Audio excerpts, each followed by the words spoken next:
There's something very troubling about our Parsha. Balak, the Torah tells us, the king of Moab, sees what happens to Sichon and Og, that Bnei Israel are able to slay giants, destroy anybody who lays in their path.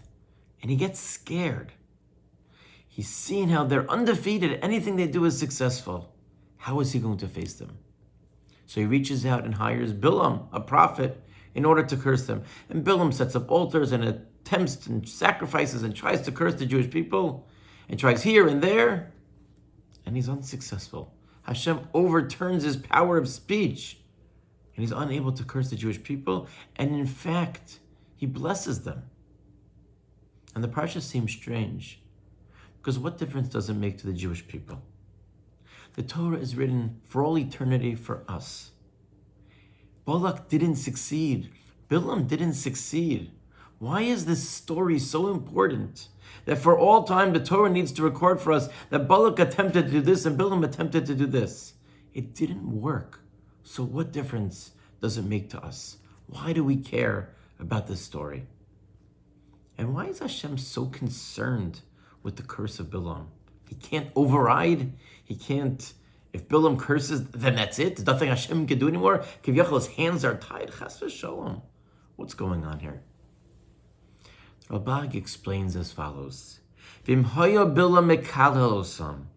Bilam was successful and was able to curse the Jewish people, it would be so public and such a story. Because everybody would think whoever he curses is cursed. Yisrael, and this is the key part. The Jewish people would be tola. They would assume that any punishment that comes to them, the reason that they're being cursed is because of Bilam. And they wouldn't do tshuva. Had Bilam been successful in his curse, it would affect our emunah. There's a famous story of a man who's searching for a parking spot. He says, Hashem, please help me find a parking spot. If you do it, I'll give tzedakah, I'll learn more. And just as he says it, a car pulls out and he gets himself a spot. And he looks up and he says, I'm good. Don't worry, Hashem, I've got it taken care of. If Bilam curses the Jews, then anything that would happen to them subsequently, why did this happen? Why did I get sick? Why did I have this sorrow? Why did this? Well, maybe it's because of Bilam's curse. And why did I have success?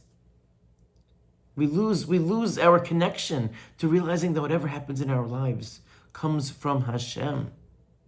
It would be terrible if we wouldn't realize that when things happen in this world, they happen for a reason, and we're supposed to try and respond because they're messages, not always ones that we can fully understand, but we have to at least know that it comes from Hashem.